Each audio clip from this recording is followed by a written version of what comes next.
Hello, it's Brother Gerald, YouTube philosopher. And today's topic is intimacy. What would it mean to you to answer the question, what does it mean to be intimate? Because in today's Western society, I think we don't have a clear definition of what it means to be intimate. And because we don't have a clear definition, we have a situation and an opportunity for confusion. And where there's confusion, there's no definite direction, there's no definite purpose. And obviously, when you have no definite direction, no definite purpose, you find yourself really going nowhere.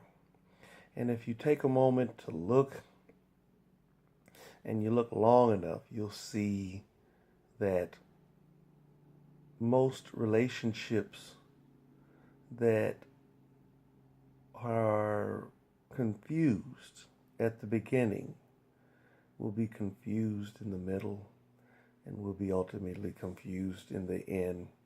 And most of the time when these relationships come to an end, it's really not a pretty picture.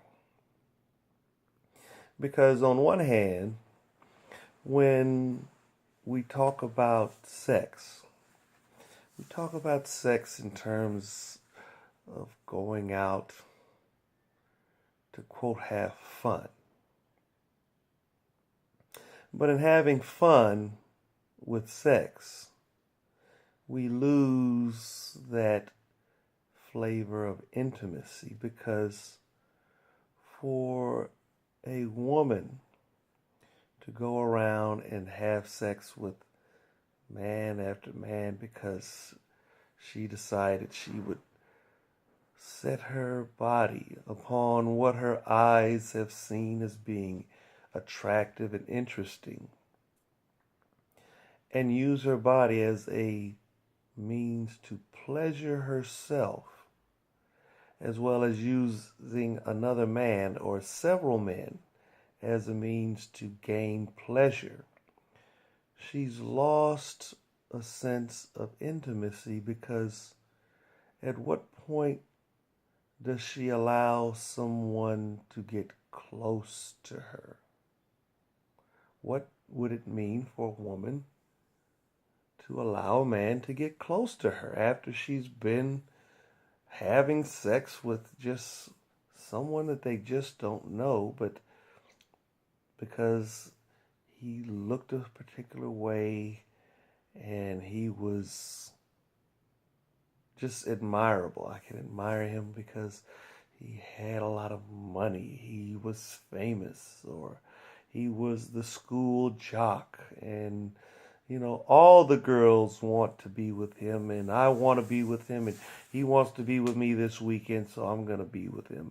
Even though he was with 10 other girls, during the football season, and it was because he had won the homecoming championship, and he's, the, scholar of the week as well. So this guy's just totally got it going on. But what does it mean to be intimate after you've taken the very thing that is a measure of intimacy and you just don't get there? I'm really trying to understand the philosophy of intimacy in the West, here in America, as well as what's being kind of promoted and sold throughout the world as this liberal, liberated, free kind of attitude. Because it seems like more women are being brought into bondage. Because in your early years, when you're out here having this free, non-intimate sexual experience, you are being taught how not to be intimate. You're being taught on, the instability of relationship because there really is no intimacy to your going out on dates, having fun with all of these men, and you're not learning any skills that are going to allow you to get into a intimate relationship with a person that will be sustained for any significant period of time. Because I'm going to ask most of the women, for all of these intimate relations that you have had, how long have they lasted? And could the relationship continue if sex was taken out of the equation? If sex is not a part of the equation, is that relationship no longer intimate? Because if you can say, if sex was taken out of the equation and me and my mate are still intimate, then obviously the foundation of that relationship is not predicated on sex.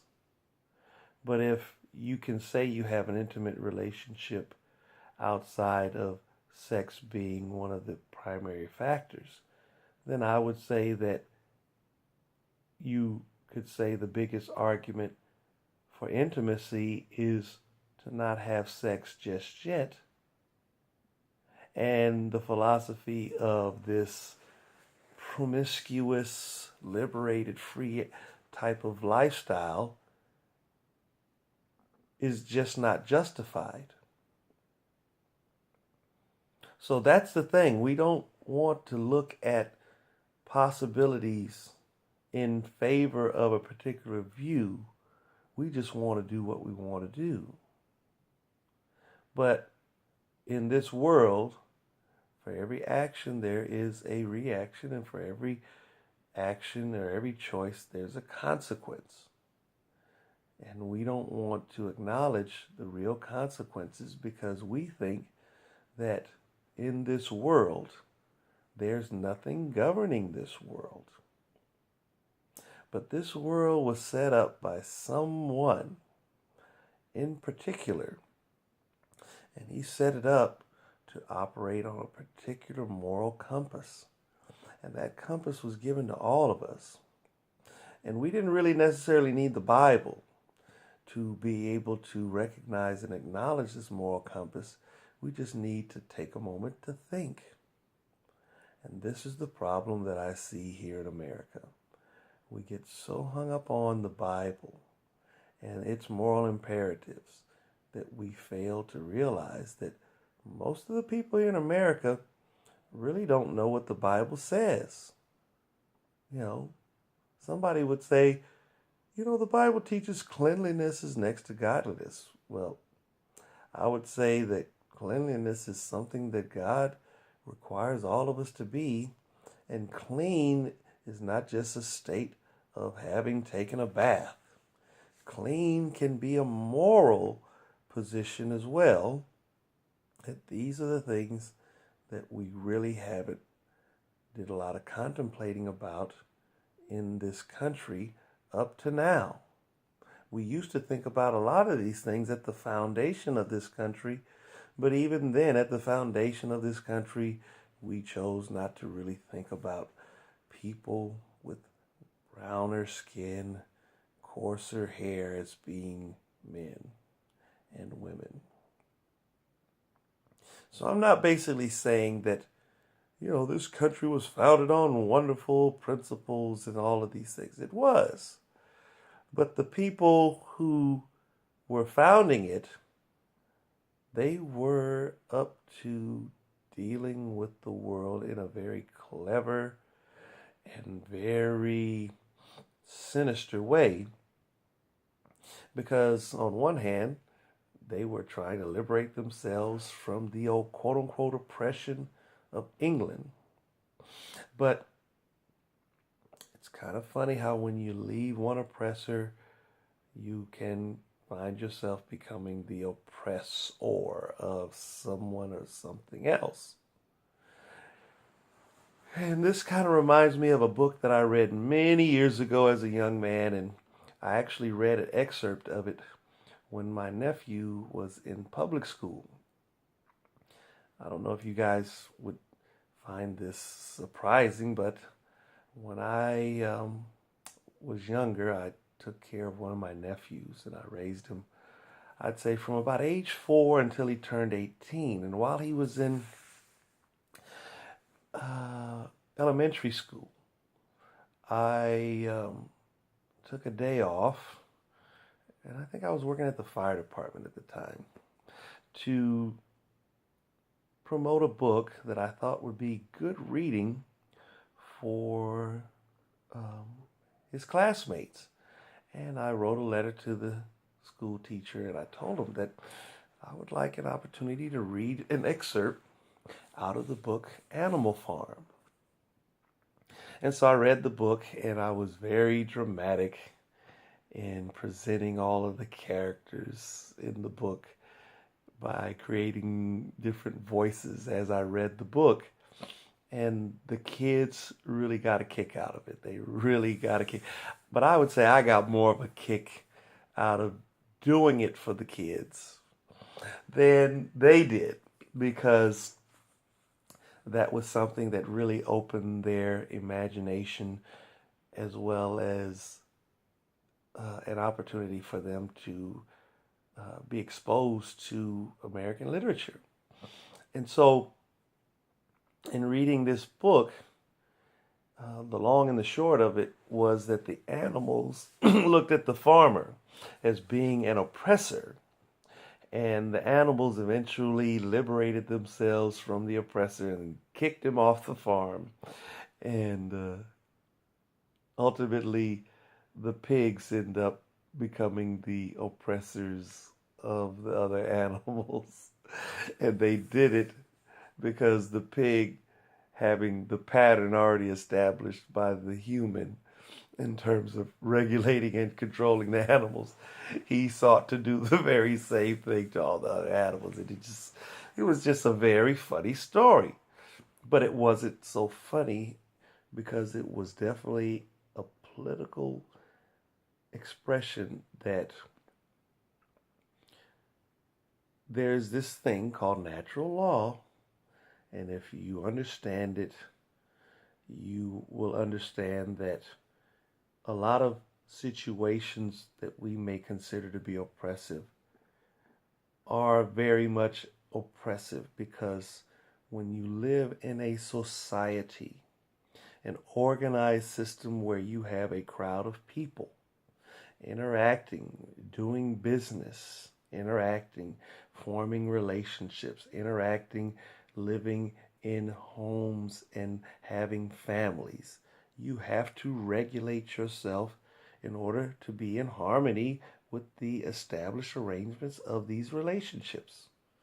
And if you don't, you create confusion, and confusion ultimately results in people seeking to not be in a state of confusion, and ultimately they want justice. They want things to be set right.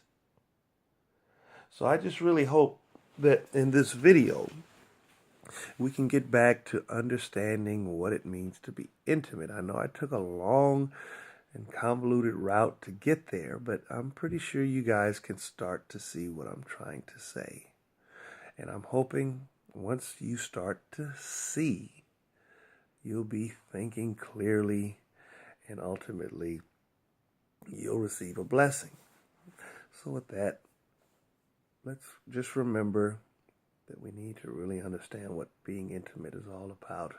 And intimacy, definitely a big component of that is the sexual relationship. And I really think to forego having sex before marriage is the ideal route to go, just as the Bible teaches. And with that, I depart. Peace to you all.